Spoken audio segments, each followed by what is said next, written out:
আল্লাহ, জাগতিক চিন্তা থেকে ফারেক হলে আমার আপনার সাথে কথা বলতে ইচ্ছা করে,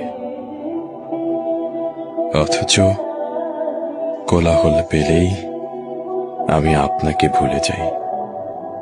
বিপদ পেরিয়ে গেলেই হয়ে উঠি উদ্ধত।